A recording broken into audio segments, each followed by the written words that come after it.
Isaías 42.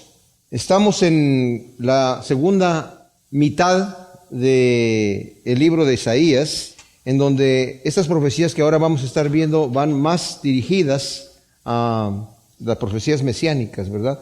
Y este capítulo 42 es muy especial para mí porque nos habla acerca de el plan perfecto de Dios. A mí me maravilla cómo el Señor nos está llevando a través de Efesios, haciéndonos ver también el plan perfecto de Dios que estaba diseñado desde la eternidad. No es algo que Dios de repente se le ocurrió hacer. Y podemos ver aquí en las profecías, sobre todo en este capítulo 42 y las que van a estar viniendo, cómo todo esto ya estaba programado, como Pedro está también escribiendo y dice, todo esto ya estaba programado por el Señor. Estaba en el consejo de Dios, predeterminado consejo de Dios, ya estaba puesto que Cristo iba a morir en la cruz. Y como hemos estado estudiando en Efesios, ¿verdad? El objetivo del Señor en la creación no era Adán y Eva en el paraíso y que ojalá que se hubieran portado bien y ahí vivieran eternamente de esa manera. No era Adán y Eva en el paraíso, era Cristo en la cruz. Porque el Señor no solamente hizo al hombre para que estuviese en el paraíso, hizo al hombre sabiendo que iba a pecar, pero sabiendo que Él iba a dar su vida por nosotros, para después tener misericordia de nosotros y no solamente perdonarnos, que eso es justificarnos, es algo tremendo, sino además adoptarnos en su familia. Y eso es algo preciosísimo, mis amados, ¿verdad? No sabemos exactamente lo que Dios tiene en el futuro para nosotros, pero sabemos que va a ser algo glorioso. Y es algo que lo vamos a estar viendo tanto en Isaías como en Efesios. Y me maravilla cómo el Señor nos pone estos dos libros en este momento juntos. Entonces, nosotros leemos, por ejemplo, aquí, he aquí mi siervo, a quien yo sostengo, dice el versículo 1 del capítulo 42 de Isaías, mi escogido en quien se complace mi alma, he puesto mi espíritu sobre él. Él traerá la justicia a las naciones, no voceará ni alzará su voz, ni la hará oír por las calles, no quebrará la caña cascada, ni apagará el pábilo que humea, hará que la justicia actúe conforme a la verdad. No vacilará ni desfallecerá hasta que haya establecido la justicia en la tierra, y en su enseñanza esperarán las costas. Ahora, nosotros si vamos, por ejemplo, al libro de Mateo, hay una clara referencia en Mateo, capítulo 12, a esta profecía de Isaías. En el versículo 17 nos dice, desde el 15 dice, Jesús sabiéndolo se apartó de ahí, pero muchos lo siguieron y los sanó a todos y les advirtió estrictamente que no le descubrieran para que se cumpliera lo dicho por el profeta Isaías cuando dijo, he aquí mi siervo a quien escogí, mi amado en quien se complació mi alma. Pondré mi espíritu sobre él y a los gentiles anunciará juicio, no contenderá, ni voceará, ni nadie oirá su voz en las plazas, no quebrará la caña cascada, ni apagará la mecha que humea, hasta que saque a victoria el juicio, y en su nombre esperarán los gentiles. Vemos cómo el Señor está desde el Antiguo Testamento ya profetizando que los gentiles van a escuchar el Evangelio, ¿verdad? Algo que la iglesia al principio no lo entendía.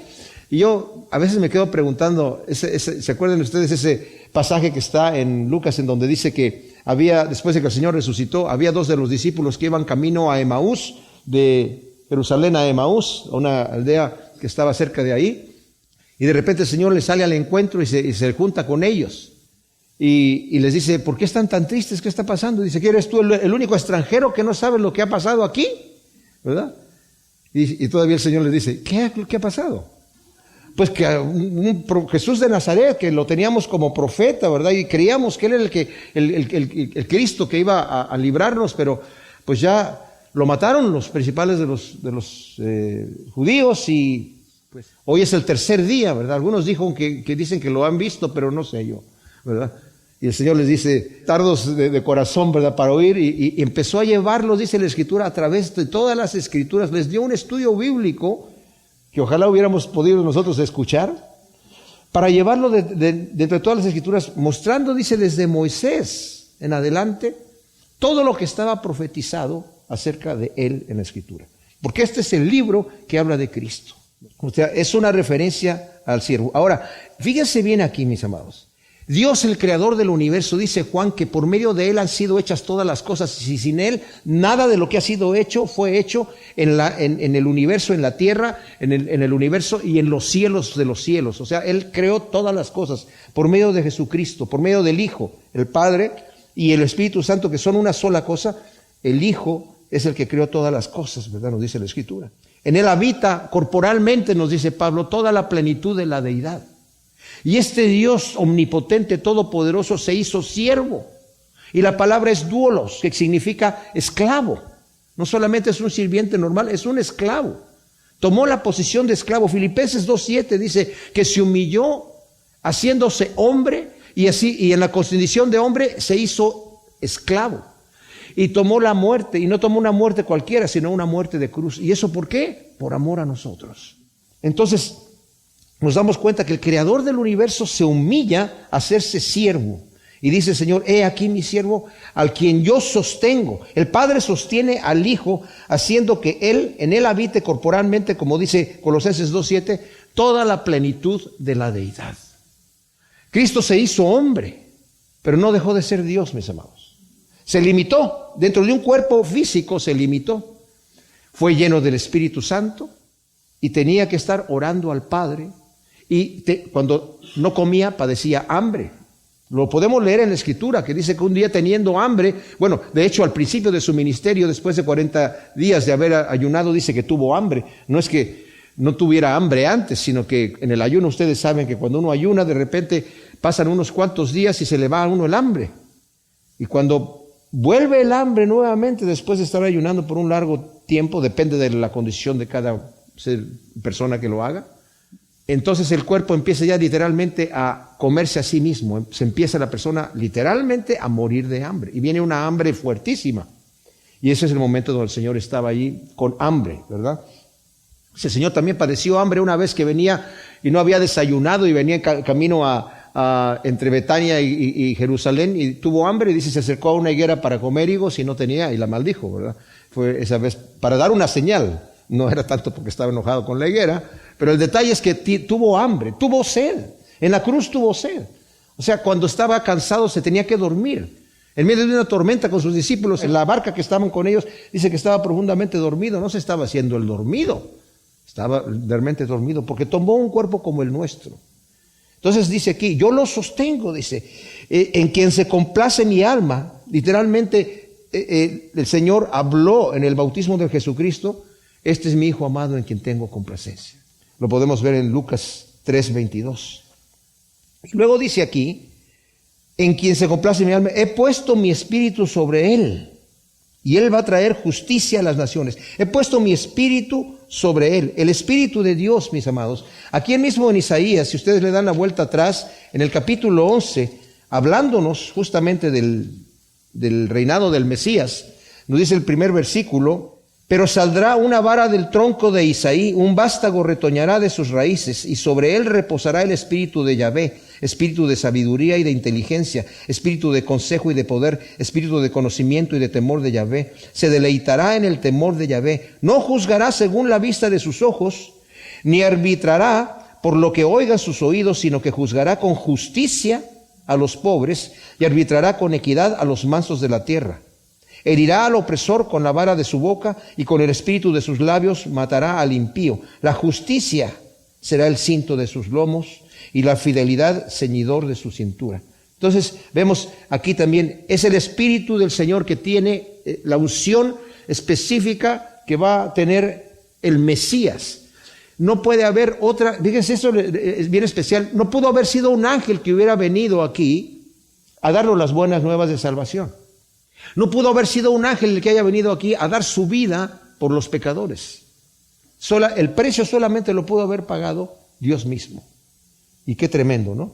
Dice, no voceará ni alzará su voz, ni la hará oír por las calles. Ahora, Cristo vino enseñando y sanando sin hacer alarde de poder, sino en mansedumbre y humildad, pero con autoridad. Él dijo, aprendan de mí que soy manso y humilde de corazón. Y en Mateo 7, del 28 al 29, dice que la gente lo escuchaba y estaban sorprendidos de que él hablaba con autoridad y no como los escribas y los fariseos y los maestros de la ley que hablaban citando a otras personas y no con mucha autoridad. Pero esto de que hablaba con autoridad no se refiere a que estaba hablando a gritos. No gritaba como, por ejemplo, un profeta estaría gritando, o mucho menos como una persona que está llamando a la violencia, a la guerra, ¿verdad? Más adelante vamos a ver en este mismo capítulo que sí el Señor va a gritar, pero como vino como siervo, mis amados.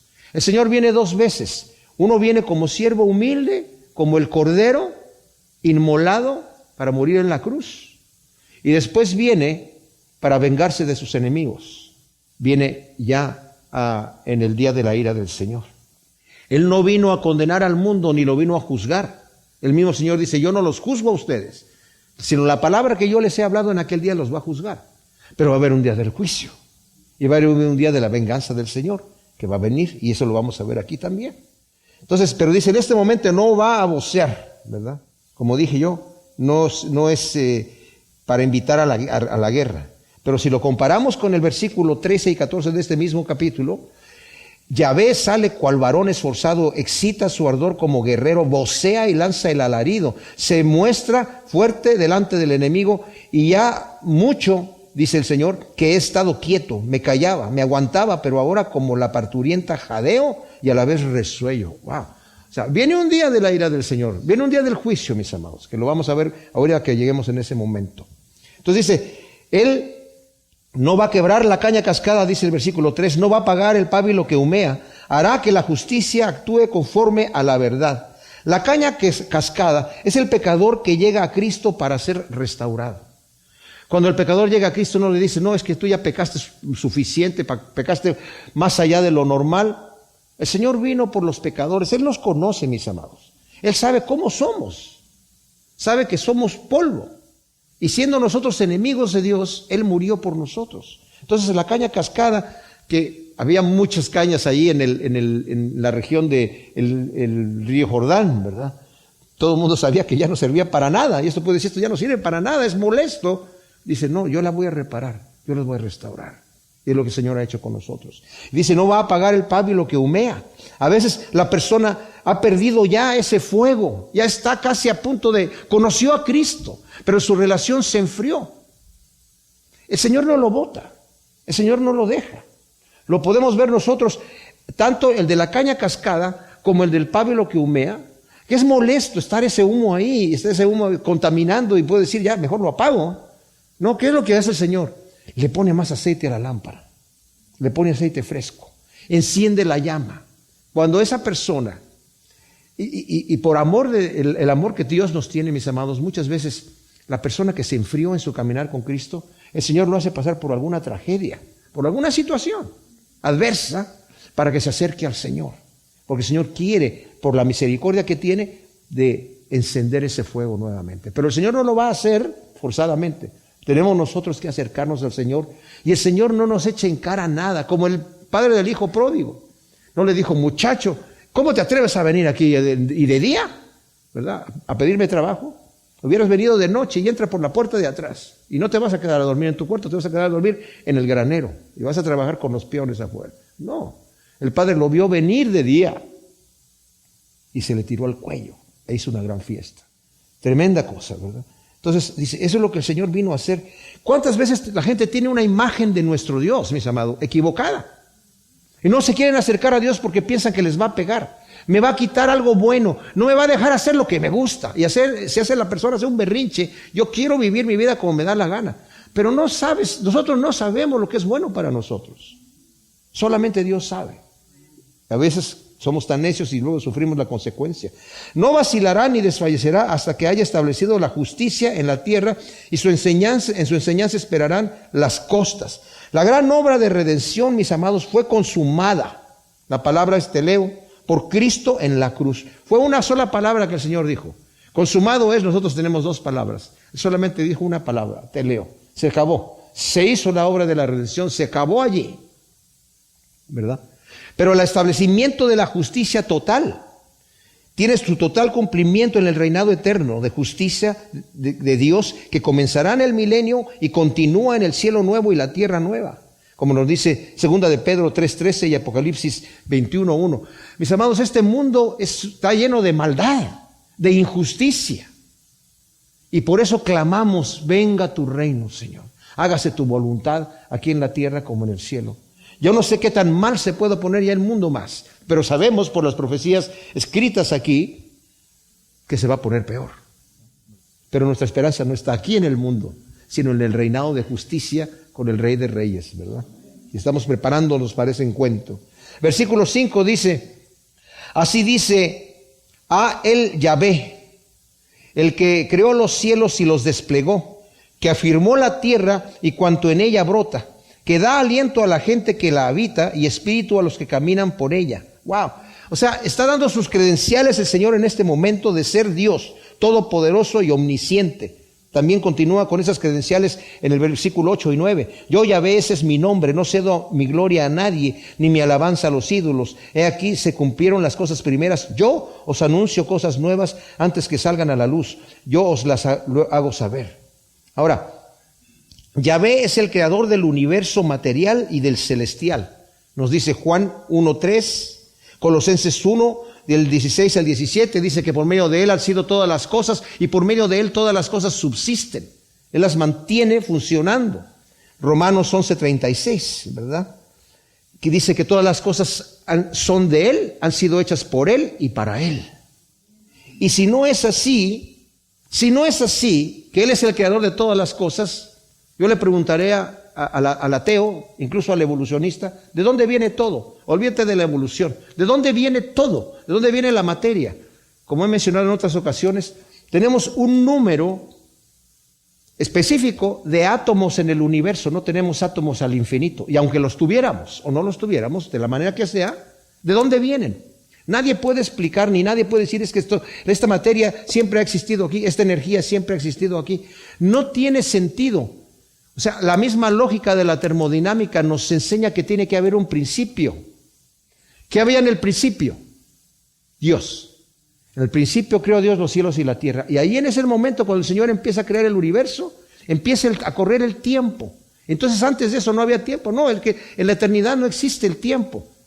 Eso es algo que no podemos entender porque nosotros estamos en esta dimensión de tiempo, ¿verdad? Y el tiempo, fíjense, el que crea el tiempo tiene que estar fuera del tiempo para poderlo crear. El que crea lo finito tiene que estar fuera de lo finito para poder crear lo finito. Tiene que ser infinito. Eso es simple lógica. Entonces por eso no podemos entender a Dios, porque está fuera de nuestro alcance lógico y de nuestro alcance físico para poderlo entender dentro de las leyes que gobiernan este universo. Pero que alguien explique entonces de dónde viene todo. También Yahvé es el creador de la vida. La evolución es un mito inventado por los hombres que rechazan con injusticia la verdad, dice Romanos 1:18. Habiendo conocido la verdad, Dios se les manifestó. Esta gente, mis amados, conocen que la tecnología que hay en toda la vida, no solamente en los seres humanos, en todos los seres vivos, sean plantas, sean animales, sea lo que sea, ¿verdad? Todos los seres vivos, toda la vida que existe allí, es una tecnología de muy alto nivel. El otro día fui al dentista y me está diciendo, sí, es que el esmalte está muy duro, pero ya la parte que está más suavecita es de la raíz, ahí ya no hay esmalte, porque esa normalmente está cubierta por la encía. ¿Qué explicación le da un evolucionista? Si antes del esmalte, ¿qué veías? ¿Cuánto te duraban los dientes antes del esmalte? Para que la evolución dijera, hay que hacer algo con estos dientes porque se acaban así rapidito y la persona se muere de hambre. No. ¿Verdad? No quieren ver esa situación. Le están diciendo a la gente, tú eres un accidente que sucedió porque se juntaron de una manera así caprichosa ciertos átomos y empezaron a hacer ciertos componentes de aminoácidos, esos cuales empezaron a crear ciertas proteínas, esas proteínas empezaron a juntarse y a crear ciertos tejidos, y los tejidos caprichosamente empezaron a crear órganos y de alguna manera, pero de repente todo de junto, porque si no, no funciona. Si falta una de esas cosas, no funciona. ¿Y qué es lo que sucede con nuestra sociedad que cree que somos un accidente? No tienen esperanza, ¿verdad? No tienen respeto. No respetan al prójimo. ¿Por qué? Pues somos un accidente. Todos contra todos. ¡Wow! Yo, Yahvé, te he llamado para la justicia. Te he tomado de la mano, te he formado. Bueno, antes de eso quiero nada más. Él es creador de la vida, pero también dice, yo te doy aliento, da aliento al hombre. Mis amados, el aire. Imagínense ustedes cómo el hombre respira esta atmósfera que es el aire, que está hecho de 78,9% de nitrógeno, 20,95 oxígeno, 0,94 argón y 0,04 dióxido de carbono, y entre 1 y 0,04% de agua. Eso es lo que es la atmósfera. Hay gran cantidad de oxígeno, pero hay mucho más de nitrógeno, principalmente. Y nuestro organismo necesita, en nuestras células, oxígeno para funcionar, para empezar de alguna manera, a metabolizar, a consumir toda la energía que necesitan para vivir, para la vida. Y respiramos este aire, entra a los pulmones separan el nitrógeno, sacan el oxígeno, oxigenan la sangre y la envían a través del corazón, en donde el corazón va repartiéndolo a todas las células. Eso crea dióxido de carbono, que sale de nosotros ese dióxido de carbono y entra el aire normal y el cuerpo lo está purificando de esa manera. Qué impresionante. Dice, el Señor es el que te da el aliento, el aliento. En Daniel 5:23 le dice Daniel a Belsasar, tú estás honrando a los dioses de oro y de plata, ¿verdad? Que no son nada. Pero el Dios en cuya mano tu propia vida y tu aliento están, no honraste. Wow. Él es el que nos da aliento. Imagínense esa gente que le está levantando el puño a Dios, el Señor lo está dejando respirar. Y porque la respiración normalmente, todas las cosas que son vitales para nosotros son involuntarias.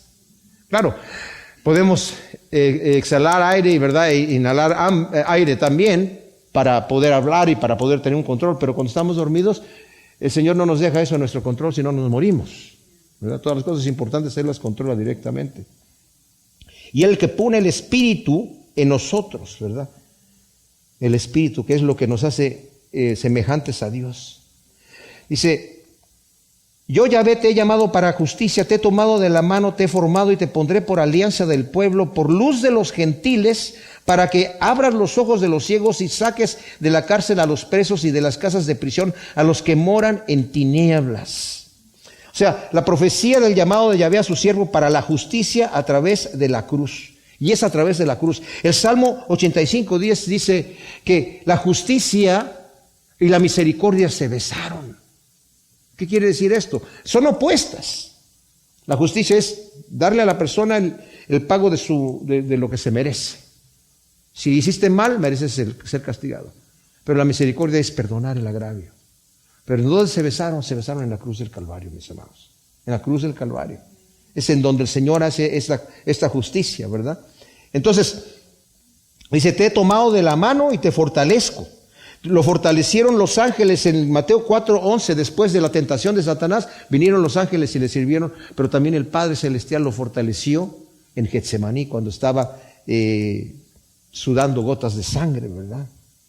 Y dice, te he puesto por alianza del pueblo. La otra palabra, otra traducción es por mediador entre el pueblo, ¿verdad? Primera Timoteo 2:5 dice que hay un solo mediador entre Dios y el hombre, Jesucristo, hombre. Te he puesto por luz en los gentiles en el templo. Cuando llevaron a Jesucristo como bebé, lo tomó Simeón ahí en sus manos y dijo, este va a ser para luz de los gentiles. Desde allí, Pablo lo predica en Antioquía de Pisidia, en Hechos 13:47, y luego también en Agripa, se lo dice a Agripa, el 26 del 22 al 23, que Cristo es para luz de los gentiles, y todos los que son llamados a servir, a predicar el Evangelio, también son luz para los gentiles. Entonces, el versículo 8 del capítulo 42, el Señor está dando sus credenciales, mis amados, de lo que Él es. Es el Dios soberano, todopoderoso. Está hablando, y a veces cuando leemos en la Escritura, a veces nos confundimos, porque como dijo David, dijo el Señor a mi Señor, ¿verdad? Y el Señor mismo trajo este asunto delante de los principales de los judíos, que no lo pudieron resolver, porque no entienden la naturaleza de Dios, que Dios es uno, pero fíjense lo interesante del nombre de Dios. El nombre de Dios, el Elohim, es plural, y Él es singular. Pero dice, oh Israel, tu Dios es uno solo, tu Dios es uno solo. Eso es lo que el lenguaje dice. Y me imagino que no lo entendían lo que significa eso, ¿verdad? No es que haya varios dioses, sino que simple y sencillamente es la Trinidad contenida en la naturaleza de un solo Dios verdadero, ¿verdad? En tres personas distintas. Entonces dice, yo Yahvé, ese es mi nombre, no cedo mi gloria a nadie, ni mi alabanza a los ídolos. He aquí se cumplieron las cosas primeras, yo os anuncio cosas nuevas antes que salgan a luz, yo os lo hago saber. Ahora, como vimos anteriormente en el capítulo anterior, y en otros capítulos que hemos visto de Isaías, el gran conflicto que había con el pueblo de Israel y con el pueblo de Judá era que eran muy idólatras. El Señor les había dicho, cuando entren en esa tierra, ustedes tienen que olvidarse de las religiones de las otras personas, ni siquiera indaguen para ver que destruyan todo, tienen que guardar mis mandamientos que son santos y no hagan esas perversiones de aquellas personas. No se inclinen a sus dioses, porque entonces les va a ir mal. Yo soy un Dios celoso.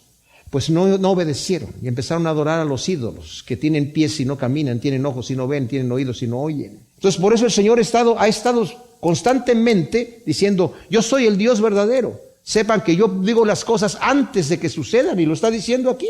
Ese es mi nombre. Yo os anuncio cosas nuevas. Parece que me salté el versículo 7, ¿verdad? Sí, me salté el versículo 7, antes de entrar en el nombre del Señor, para que abras los ojos, dice, le está diciendo al siervo de Jehová, que el tema desde el versículo 1 hasta el 7, dice, te he puesto para que abras los ojos de los ciegos y saques de la cárcel a los presos y de las casas de prisión a los que moran en tinieblas. Me pasó simplemente decir que eso sabemos que ya era lo que el Señor estaba haciendo, incluso fue una de las señales que el Señor le dio a los discípulos de Juan el Bautista para que dijeran y supieran que Él es el Mesías, ¿verdad? Y obviamente conocía Juan esta escritura. Entonces dice, este es mi nombre. En Éxodo 34, del 6 al 7, el Señor va pasando delante de Moisés proclamando su nombre y dice, yo soy, Dios fuerte, misericordioso y piadoso, que cargo con la iniquidad, con la maldad y el pecado, que hago bendición a millares a los que me aman, pero que de ninguna manera voy a tener por inocente al malvado. Ese es el nombre del Señor. Está diciendo, yo soy, ese es mi nombre. No cedo mi gloria a nadie, ni mi alabanza a los ídolos. Fíjense esto de no cedo mi gloria a nadie. Qué peligro, mis amados, es dejarse alabar por ser usado por Dios. Yo me sorprendo que digan, el gran siervo de Dios. Porque si el Señor le dio el don de milagros al gran siervo de Dios, al rato se la cree, porque la gente es muy fácil que vea al hombre y no vea a Dios. Y hay muchos que es que tú tienes que ver ese tremendo, es tremendo. Y en vez de buscar a Cristo, mire, mis amados, estaba yo estudiando para Efesios, pero fíjense cómo lo estamos viendo aquí, ¿verdad? A veces cuando en conferencias de pastores, los pastores han sido, ¿y de dónde eres pastor tú? De tal lugar. ¿Y de qué tamaño es tu iglesia? Pues de tal tamaño. Ah, bueno. La mía es acá. Y bueno, ¿y qué tanta fama tienes? ¿Verdad? Y de repente puede haber en el orgullo personal del pastor que cuando, pues yo soy fulano de tal, sí, no te conocía. Como que me molesté un poquitito, ¿verdad? Mis amados, es Cristo el que tiene que recibir la gloria y la honra. Es Cristo el que dice, Señor, no cedo mi gloria a nadie. Mejor debemos estar contentos de que la gente no sepa quiénes somos nosotros. Fíjense, está hablando del siervo de Jehová y dice, no va a levantar su voz. El Señor le decía a la gente, no le digas a nadie lo que acaba de pasar. No me hagas publicidad, porque no me conviene la publicidad en este momento. Después me haces publicidad cuando yo ya esté allá en los cielos, ¿verdad? Pero ahora no. Bueno, ¿cuántos ministros deben leer esto, verdad? Ni mi alabanza a los ídolos. Nuevamente el Señor está diciendo, no voy a dar mi alabanza, no importa. Miren, yo estaba viendo en la página del Vaticano, ellos dan un pretexto. El segundo mandamiento dice, no te hagas ninguna imagen y no te inclines a ellas, porque yo soy tu Dios fuerte y celoso. Entonces, ellos dijeron, bueno, eso dijo el Señor allí, pero yo después le dijo que cuando hicieran el tabernáculo, que pusieran unos querubines, entonces, y que también labraran ciertas granadas y cosas por el estilo. Y bueno, cuando Cristo vino en persona, sabiendo que era Dios, había ya una imagen allí, entonces ahora sí se puede. Eso no lo dice la Escritura. Sacar esa conjetura así solamente para defender una doctrina que no es de Dios, es otro evangelio.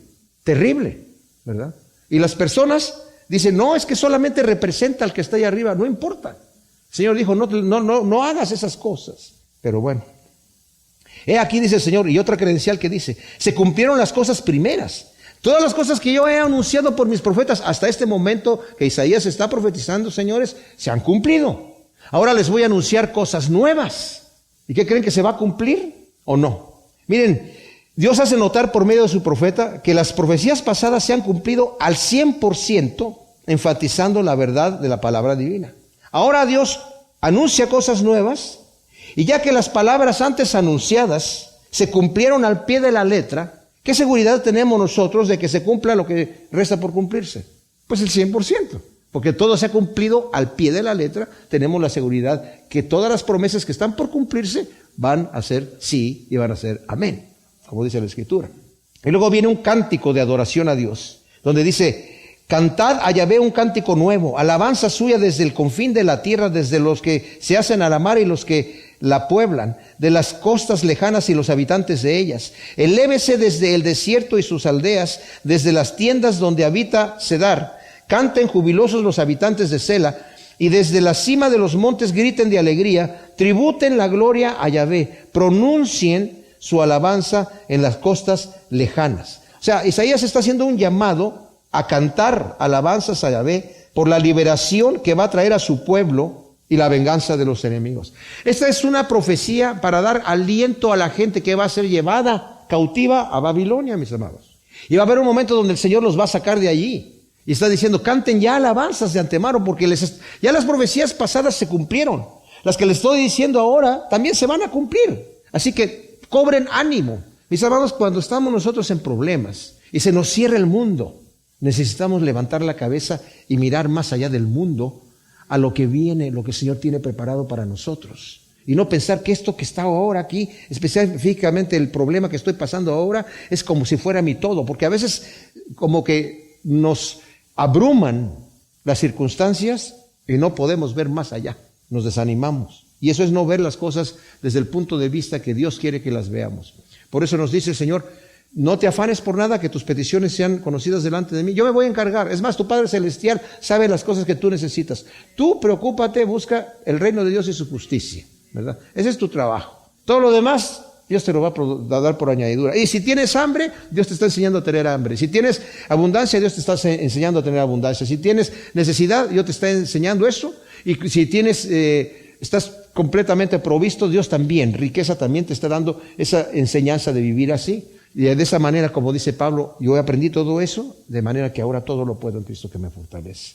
Y luego, aquí vemos, mis amados, que cuando está hablando de las costas lejanas, desde Cedar, que es Siria, hasta Sela, Petra, ¿verdad? Muchos de estos pueblos fueron antiguos enemigos de Israel, que en el futuro reinado del Señor, mis amados, unidos van a estar alabando al Señor. Miren, si quieren voltearle allí, es algo que a los que les gusta marcar sus Biblias lo deben de marcar, porque es algo especial. En el capítulo 19 aquí de Isaías, el Señor ha estado hablando acerca de Egipto y acerca de Asiria y de los juicios que va a traer, ¿verdad? Pero al final, desde el versículo 22, dice el Señor: Yahvé herirá a Egipto y lo herirá y lo sanará, y ellos se convertirán a Yahvé, y Él les será propicio y los sanará. Aquel día habrá una calzada de Egipto a Asiria. Los asirios entrarán en Egipto y los egipcios en Asiria.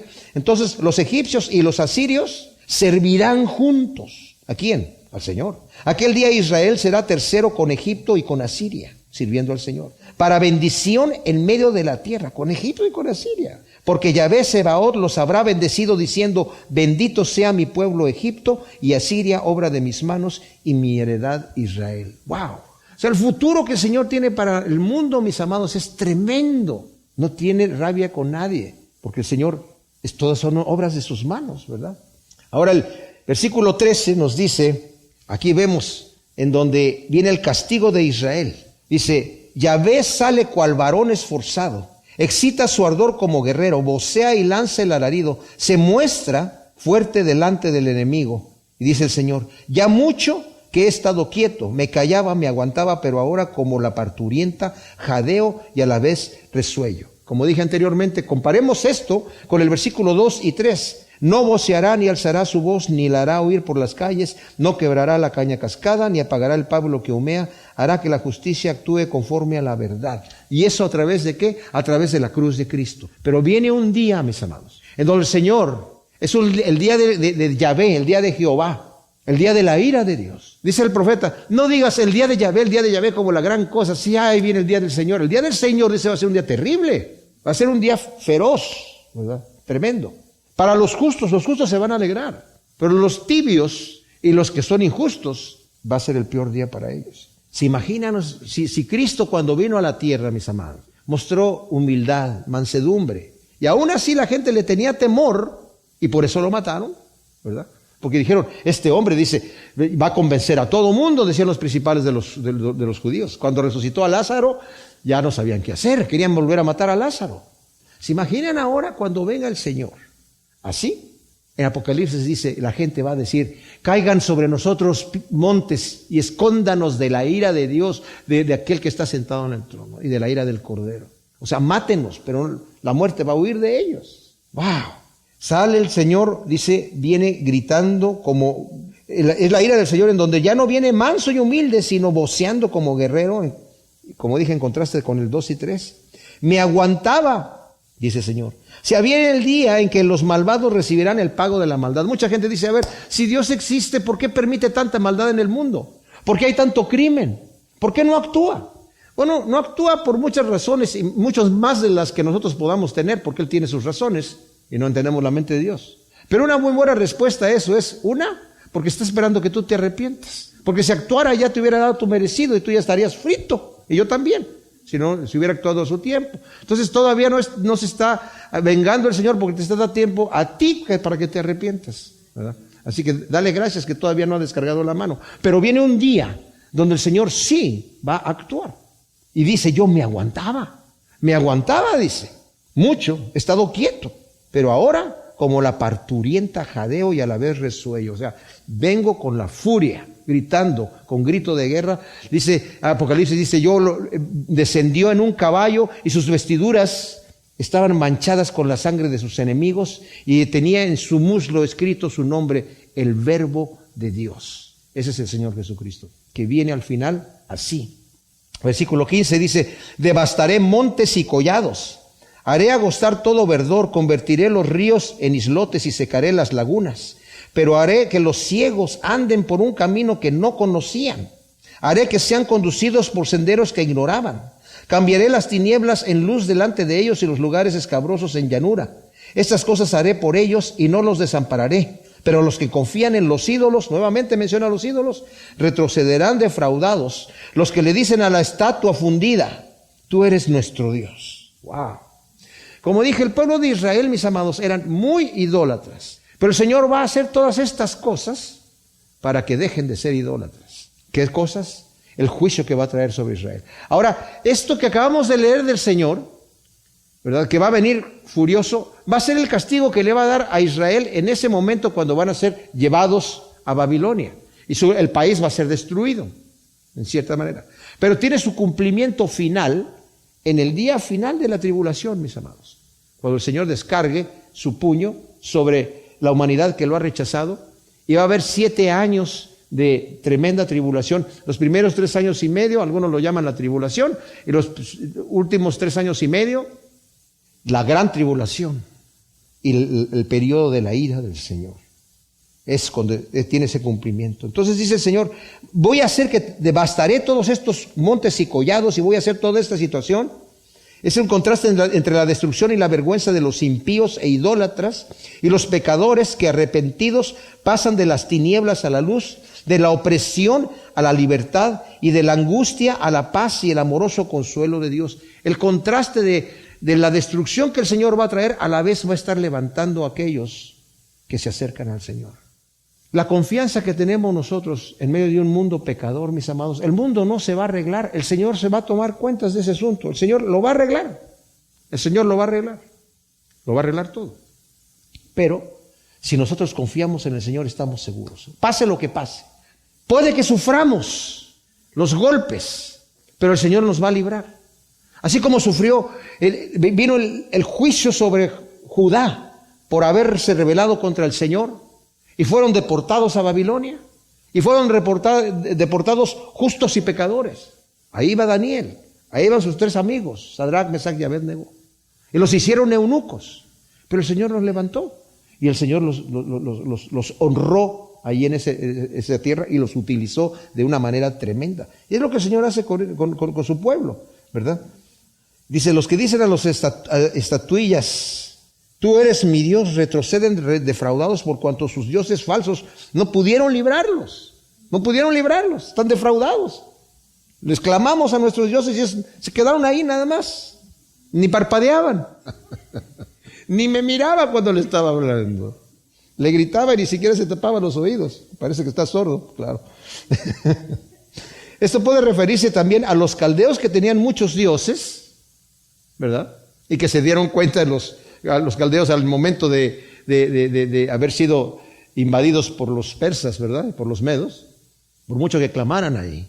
Pero también puede referirse, y sobre todo, al pueblo de Israel, que se fueron deportados con sus diosecitos y las cositas que llevaban, y al final ahí se dieron cuenta, esto no sirve para nada. ¿Saben por qué, mis amados? Porque regresaron de allí aprendiendo la lección. Y nunca más los judíos volvieron a ser idólatras.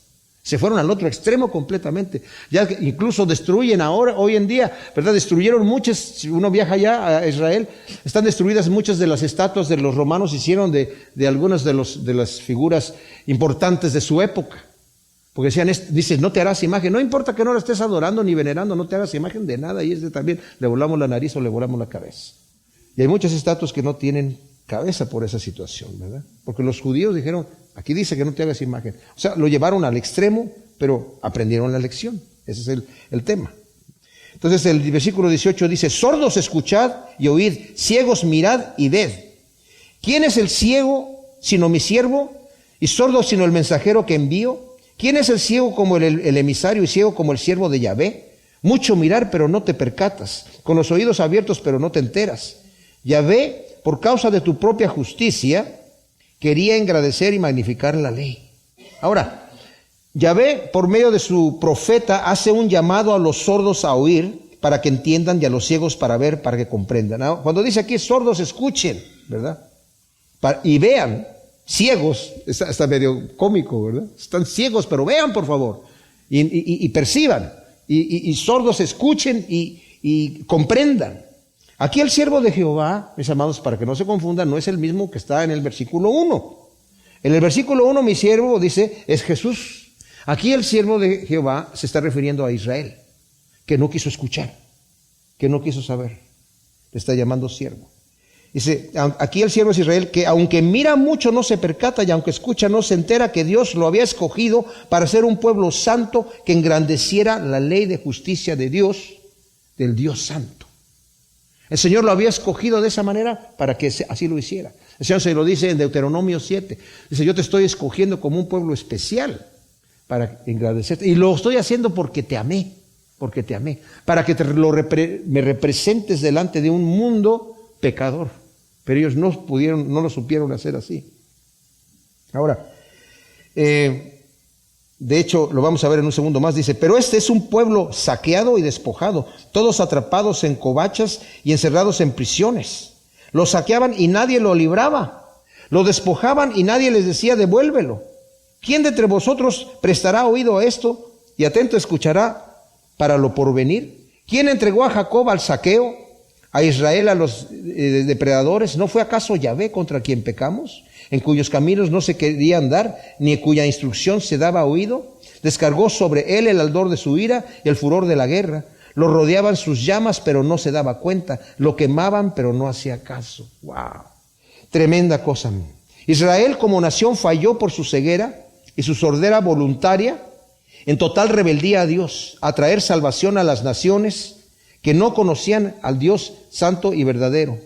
Miren, en el capítulo 26 de aquí de Isaías, mis amados, en el versículo 16, dice, oh Israel, en la angustia acudieron en la angustia, refiriéndose a Israel, acudieron a ti, derramaron la oración cuando la fuerza de tu castigo arreciaba. Como la parturienta que le llega el parto se retuerce y grita de dolor. Así hemos estado en tu presencia, oh Yahvé. Concebimos, nos retorcimos, pero dimos a luz viento. No trajimos salvación a la tierra, ni le nacieron habitantes al mundo. O sea, Israel falló en su intento de traer salvación a la tierra por su rebeldía. Y por eso dice el Señor aquí, yo quería engrandecer la ley. Pero tú eres un pueblo despojado, saqueado, ciego, atrapados en covachas. Te saqueaban y nadie te libraba, te despojaban y nadie decía devuélvelo. Después dice, ¿quién es el que está haciendo esto contra ti? El brazo de Dios, el Dios mismo, al que no quieres escuchar. Te rodeaban las llamas, pero no te dabas cuenta, y te quemaban, pero no hacías caso. Israel, como dije, como nación, sufría la disciplina severa de Dios, pero no se corregía. Esto es un tremendo llamado de atención para el mundo que más y más se revela contra su Creador, mis amados. Más y más se revela. No solamente veamos a Israel, veamos al mundo que sufre las consecuencias del no estar sometido a Dios. Esta nación de Estados Unidos se fundó bajo principios bíblicos, pero ya le dieron la espalda como nación a Dios. Y está sufriendo las consecuencias y no se da cuenta.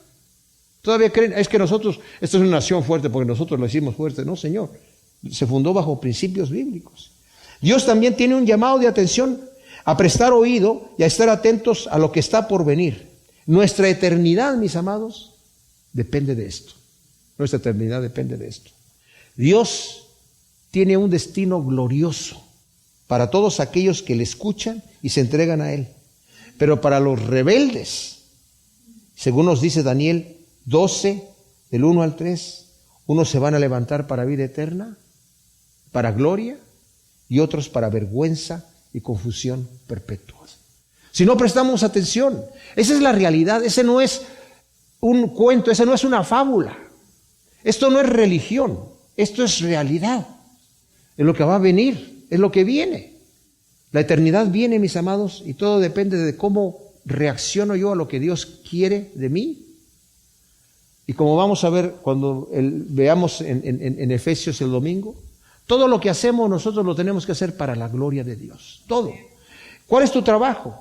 ¿A qué te dedicas en el día? ¿Qué es lo que haces en el día? Lo que estés haciendo, por tedioso que sea, hazlo para la gloria de Dios y ya no va a ser tedioso. El Señor se va a glorificar en eso. Y tenemos nuestra vista puesta en el Señor. No nos ha llamado el Señor a todos a ser predicadores o maestros de la Biblia, pero sí nos ha llamado a todos a ser luz y ser sal. Gracias te damos, Señor, por tu palabra. Te pedimos que tú siembres estas semillas en nuestros corazones, Señor, para que den su fruto al 100 por 1 en el nombre de Cristo Jesús. Amén.